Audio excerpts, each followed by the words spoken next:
आप देख रहे हैं दुनिया भर की खबरें और ये रही आज की सुर्खियां। ईरान के हथियार बने रूस की ताकत, यूक्रेनी कैपिटल के अंदर घुस गए 67 ड्रोन, वेस्ट के एयर डिफेंस पर उठे सवाल, इजरायली जनरल का कबूलनामा, कई सालों तक हमास को हराना मुश्किल, हुकूमत को बताया नाकाम, हिजबुल्लाह के हमलों ने फिर से इजरायल को दहलाया, नॉर्थ में ब्रिगेड हेडक्वार्टर और इंटेलिजेंस सेंटर को डायरेक्ट हिट करने का दावा, CIA चीफ का दावा, गाजा सीज फायर का नया डिटेल्ड प्रपोजल जल्द होगा पेश, MI6 के साथ टेक्स्ट और क्रिएटिव फॉर्मूलाज पर चल रही बातचीत, और पाकिस्तान में बन सकता है कल का दुबई शहर, पाकिस्तानी समंदर में तेल और गैस का चौथा सबसे बड़ा रिजर्व मिलने की खबर। आप साथ बोल इंडिया में आप सभी का खैर मकदम है। आपके साथ में आदिल खान आजाद। आज है 7 सितंबर 2024। आप देख रहे हैं रात 10 बजे का स्पेशल शो दुनिया भर की खबरें। तो चलिए शुरू करते हैं दुनिया भर की इन खबरों का ये सफर तफसील से, और हेडलाइंस जितनी सुनी है आपने उससे ज्यादा होंगी खबरें हमेशा की तरह। शुरुआत ईरान के हथियार से जुड़ी खबर की, जो रूस के हाथों में है और यूक्रेन के लिए मुश्किल का सबब बन गया है। तो पहली खबर यही है कि ईरान के हथियार रूस की ताकत बन गए हैं। यूक्रेनी कैपिटल के अंदर 67 ड्रोन घुस गए। ये बड़ी खबर, क्योंकि एयर डिफेंस सिस्टम जो वेस्ट से मिले हैं यूक्रेन को, उस पर सवाल उठ रहे हैं। बीती रात से आज दिन तक रूस ने यूक्रेन पर 67 खतरनाक ड्रोनों से हमला किया। यूक्रेनी आर्मी के मुताबिक पूरी रात रूस ने कीव पर ड्रोन से हमले किए। हालांकि यूक्रेन की एयरफोर्स ने उनमें से 58 ड्रोन मार गिराने का दावा किया। 67 में से 58। रूस के हमले को देखते हुए यूक्रेन के एयर डिफेंस सिस्टम को 11 सेंसिटिव रीजन्स में एक्टिव कर दिया गया है। रूसी मिसाइल या ड्रोन का यूक्रेनी कैपिटल कीव के सेंटर तक पहुंच जाना बेहद ये चौंकाने वाला है, बेहद चौंकाने वाला और बड़ा इंसिडेंट है, क्योंकि इस शहर में वेस्ट की तरफ से हदिया की शक्ल में दिए गए एयर डिफेंस सिस्टम का नेटवर्क मौजूद है, और यहां सोवियत दौर के दिए गए सिक्योरिटी के पुख्ता इंतजामात भी हैं, पुख्ता सामानात भी हैं। अब पता ये किया जा रहा है कि रूस ने जो इस्तेमाल किया है, जो ड्रोन इस्तेमाल किए हैं, कहीं वो ईरान से रूस को मिले खतरनाक और एडवांस्ड शाहेद ड्रोन्स तो नहीं है। न्यूज एजेंसी रॉयटर्स के मुताबिक यूक्रेन की दारुल हुकूमत में राजधानी में कीव में आज सैटरडे को सुबह 3 बजे के बाद कई धमाकों की आवाज सुनी गई। इनमें से कुछ धमाके शहर के सेंटर के आसपास हुए थे, जिससे सवाल उठ गए कि फिर भैया ये जो है अमेरिका और वेस्ट का एयर डिफेंस क्या कर रहा है। फरवरी 2022 में अपने हमले की शुरुआत के बाद से रूस ने यूक्रेन में हजारों मिसाइलें और शायद ड्रोन लॉन्च किए हैं। रूस की तरफ से ईरान के डिजाइन किए गए ड्रोन्स का इस्तेमाल सितंबर 2022 से महंगी मिसाइलों की जगह सस्ते ऑप्शन के तौर पर शुरू किया गया था। मिसाइलें महंगी हैं और उन्हें बनाना मुश्किल है, लेकिन ईरान के शाहिद ड्रोन सस्ते भी हैं, एक्यूरेट भी हैं और ये तबाही भी खूब मचाते हैं। ईरान अपने दोस्त रूस का जमकर साथ दे रहा है। यही वजह है कि रूस और ईरान पूरे वेस्ट के दुश्मन हैं। बात यूक्रेन की हुई है तो दूसरी खबर यह है कि यूक्रेन की जेबें फट चुकी हैं। माली हालत बेहद खराब है। वेस्ट और अमेरिका से सदका और इमदाद मिलने के बावजूद हालात बेहद खराब हैं। सूरत हाल ये है कि जंग लड़ रहे फौजियों को सिर्फ जुमलों पर जंग लड़वाई जा रही है। उनसे भी कहा जा रहा है कि 15-15 लाख तो तुम्हारे खाते में, तुम्हारे अकाउंट में यूं ही आ जाएंगे।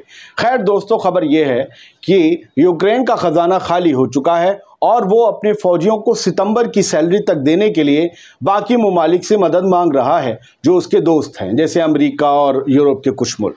यूक्रेन को करीब $60 बिलियन की ज़रूरत है, बहुत बड़ी रकम है, ताकि फौजियों को सैलरी दी जा सके। फौजियों के इलाज और उनकी वर्दी और दूसरी जो चीज़ें हैं, साजो सामान हैं, उसके लिए फंड जुटाया जा सके। ज़ेलेंस्की की हुकूमत को इस फंड की बहुत ज़रूरत है। फिलहाल 2.5 साल की जंग के बाद यूक्रेन के हालात बेहद ख़राब हैं।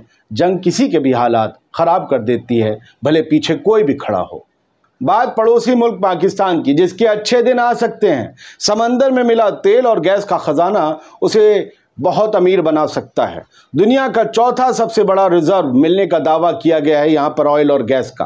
पाकिस्तान के समंदर में पेट्रोलियम और नेचुरल गैस का एक बड़ा भंडार, एक बड़ा रिजर्व मिला है, जो न सिर्फ पाकिस्तान बल्कि कई ममालिक की किस्मत बदल सकता है, ऐसा कहा जा रहा है। अंदाजों के मुताबिक पाकिस्तान में ये सामने आया है कि ये रिजर्व दुनिया का चौथा बड़ा, सबसे बड़ा तेल और गैस का रिजर्व हो सकता है। अभी कई और जांच चल रही हैं। मैं नहीं कहूँगा कि गैस और पेट्रोल निकलने लगा है, बहुत चीजें चल रही, खोजा गया है। रिपोर्ट्स के मुताबिक पेट्रोलियम डिवीजन के सोर्सेज ने 7 सितंबर यानी आज बताया कि पाकिस्तान के समंदर में तेल और गैस रिजर्व की खोज एक दोस्त मुल्क की मदद से पाकिस्तान में 3 साल में पूरी हुई है। पाकिस्तान पिछले 3 साल से लगातार समुद्री सरहद पर ज्योग्राफिकल सर्वे करवा रहा था। इसकी मदद से अब वो तेल और गैस के रिजर्व तक पहुंच सका है। पाकिस्तान ने इसको ब्लू वाटर इकोनॉमी बताया है। अब पाकिस्तानी ऑफिशियल्स इस बात पर चर्चा कर रहे हैं कि वो इस रिजर्व का फायदा कैसे उठाएंगे। हालांकि कुओं की खुदाई और तेल निकालने के काम में कई साल लग सकते हैं। अंदाजे ये लगाए जा रहे हैं कि पाकिस्तान में मिला ऑयल और गैस रिजर्व दुनिया का चौथा सबसे बड़ा तेल और गैस रिजर्व है। दुनिया में वेनेजुएला के पास सबसे बड़ा तेल भंडार, सबसे बड़ा तेल रिजर्व है। हालांकि उसकी इकोनॉमी डाउन हो गई। क्यों हुई तो उसकी हिस्ट्री पढ़िएगा, जो पिछले कुछ साल की हिस्ट्री है, क्या किया है, किसने किया है, क्यों उसे डाउन किया है। वेनेजुएला के अलावा सऊदी अरब, ईरान, कनाडा और इराक के तेल भंडार, तेल रिजर्व सबसे बड़े बताए जाते हैं। वैसे इस खबर के सामने आने के बाद हो सकता है कि वो लपूझन्ने खुद पाकिस्तान जाने के लिए वीजा अप्लाई कर दें, जो आए दिन भारत के मुसलमानों को पाकिस्तान भेजने की धमकियां देते नजर आते हैं। वैसे पाकिस्तान में पैरालाइज्ड पॉलिटिक्स और आर्मी की मुदाखलत के चलते लगता नहीं है कि वहां की आम आवाम को इसका कोई बड़ा फायदा मिल पाएगा। एक और पड़ोसी मुल्क चीन की बात कर लेते हैं। चीन में यागी नाम के तूफान ने तबाही मचा रखी है, मान ही नहीं रहा। कई इलाकों में रेड अलर्ट जारी कर दिया है। 10 लाख से ज्यादा लोगों को रेस्क्यू करके महफूज इलाकों में पहुंचाया गया है। तूफान को मद्देनजर कई स्कूल, सारे स्कूल लगभग, कॉलेजेस बंद हैं जो मुतासिरा इलाके हैं वहां। सुपर टाइफून यागी ने साउथ चाइना में कहर बरपाया है। इससे जजीरे नुमा सूबे हैनान में भारी बारिश और तेज हवाओं के चलते 2 लोगों की मौत हो गई, 92 लोग जख्मी हो गए। और अब इजराइल, गजा, लेबनान, यमन, ये सब मिडिल ईस्ट की खबरें आपके नाम। इजराइल सालों तक हमास से जंग नहीं जीत सकता। Israel is years away from defeating Hamas in Gaza. Israel के एक रिजर्व जनरल ने कहा है, रिजर्व फोर्सेस के जनरल ने ये कहा है, और उसने कहा है कि 7 अक्टूबर को जो हुआ उसमें सिर्फ हमास का अटैक शुमार ना हो। इजरायली हुकूमत पंक्चर हो चुकी है, वो इक़दामात नहीं उठा पाई, वो सिक्योरिटी को पुख्ता नहीं कर पाई, इसलिए हमला हुआ। और उसके बाद जो हो रहा है वो सिर्फ इजराइल की तबाही है। इजराइल हमास से जीत ही नहीं सकता, कई सालों तक नहीं जीत सकता। हमास इतना मजबूत है। हमास ने पूरे 11 महीने की जंग के बाद भी, आज 7 सितंबर है, 7 अक्टूबर को 12 महीने, 1 साल हो जाएगा। आज 11 महीने बाद भी जिस तरीके से मोर्चा ले रखा है गजा में, वो ये बताता है कि वो सालों की तैयारी के साथ मैदान में उतरा था। रिजर्व जनरल ताल रुस्सो, इन्होंने इजराइल के ही कान न्यूज़ चैनल को ये बताया कि हमास जो है कि Hamas Israel can't afford to deploy its entire military force in Gaza, और कि पूरी मिलिट्री फोर्स को इजराइल गजा में डिप्लॉय नहीं कर सकता, नहीं भेज सकता, लड़ना मुश्किल है। और ये कहते हैं कि what happened in Gaza envelop on October 7 last year is Israel's greatest failure. Israel की सबसे बड़ी नाकामी थी जो 7 अक्टूबर को हुआ है, सबसे बड़ी नाकामी। और वे कहते हैं कि अब ये जंग रुकना नामुमकिन सी बात है। और वो ये भी कहते हैं कि हमारी हुकूमत में अब नए लोगों को आना चाहिए। Call for a new generation of leaders to step in. ये हमारी हुकूमत, ये हमारे सियासतदान नाकाम हैं, बिल्कुल काम करने के लायक नहीं है, इन्हें इनकी कुर्सियों से हटा देना चाहिए। नई नस्ल इजराइल की अब हुकूमत संभाले, वो फैसला करे कि क्या और कैसे चलना है उन लोगों के साथ जिनसे हमें हमेशा खतरा बना रहेगा, यानी फ़लस्तीनियों के साथ। हिजबुल्लाह स्ट्राइक्स, हिजबुल्लाह की खबर है। हिजबुल्लाह ने बड़ा हमला किया है। मैंने पिछले एपिसोड में, पिछले वीडियो में आपको इसके मुतालिक पूरी खबर दिखाई थी। उसमें अपडेट ये है कि न सिर्फ गोलानी ब्रिगेड के हेडक्वार्टर को हिट किया है हिजबुल्लाह ने, बल्कि इंटेलिजेंस सेंटर को भी हिट करने का दावा किया। इंटेलिजेंस सेंटर अपडेट हो गया, अपडेटेड न्यूज़ देनी है मुझे आपको, तो इसलिए तो फिलहाल ये शाम को वहाँ खबर छपी जब हिंदुस्तान में लगभग 8 साढ़े 8 बज गए थे रात के। तो ये सब कुछ फ़लस्तीन की हिमायत में वो हमले कर रहे हैं। वीडियो एडिट होकर आपके पास आने में टाइम लगता है। जो लोग 30 सेकंड की रील भी बनाते होंगे जानते होंगे कि 16-17 मिनट का वीडियो कैसे बनता है। The Islamic resistance in Lebanon, Hezbollah launched on Saturday a series of strikes targeting Israeli positions and forces. Israeli positions पर, इजरायली अड्डों पर, उनकी फोर्सेस पर एक सीरीज हमलों की लॉन्च की हिजबुल्लाह ने सैटरडे को, आज शनिचर को। चलिए बढ़ते आगे। US to make more detail. अब ये जो है अमेरिका का जो CIA है और CIA का जो चीफ है विलियम बर्न्स, ये MI6 जो इंटेलिजेंस एजेंसी इंग्लैंड वाली, जिन्होंने जेम्स बॉन्ड देखी होगी वो जानते होंगे, CIA अमेरिका की, MI6 ब्रिटेन की, ये दोनों मिलकर वहाँ तय कर रहे हैं कि गज़ा में क्या होगा, कैसा प्रपोजल होना चाहिए। और ये लोग एक बहुत जल्दी एक डिटेल्ड गज़ा डील लेकर आने वाले इनकमिंग डेज, चंद ही दिनों में, ताकि इस खित्ते में इस जंग को रोका जा सके। क्योंकि सितंबर लग गया है, नवंबर में इलेक्शन है अमेरिका में, और ये जंग चलती नहीं रहनी चाहिए।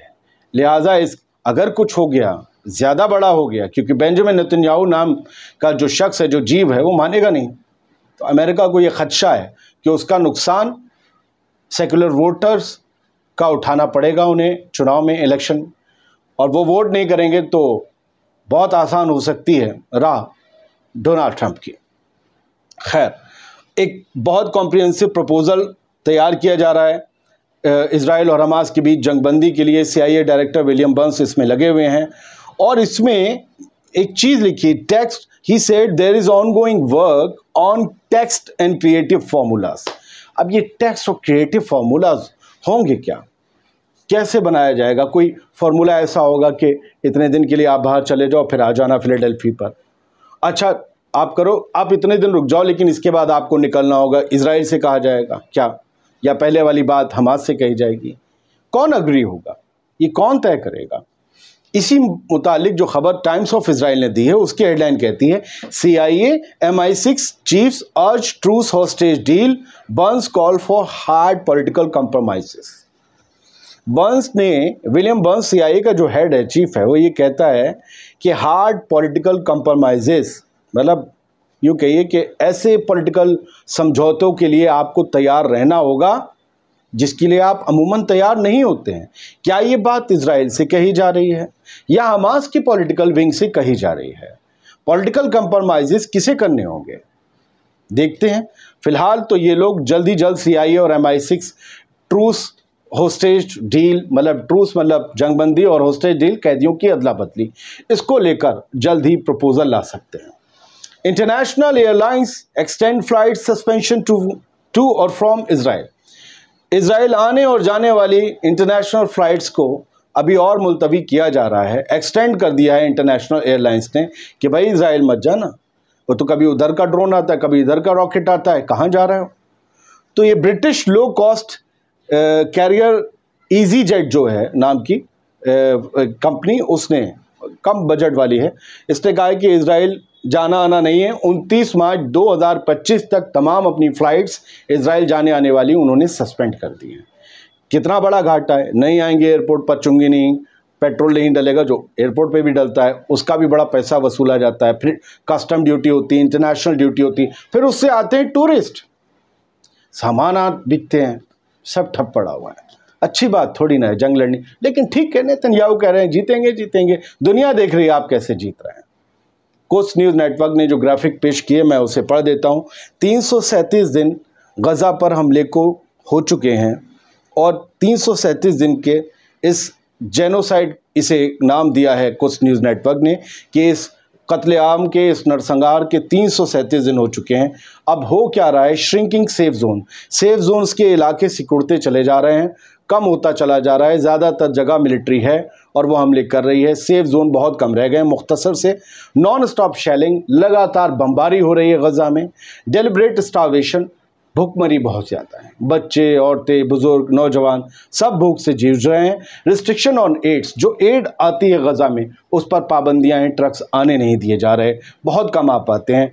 पेशेंट के ट्रैवल करने पर बैन है कि वो कहीं और किसी और मुल्क जाकर इलाज करा ले, नहीं।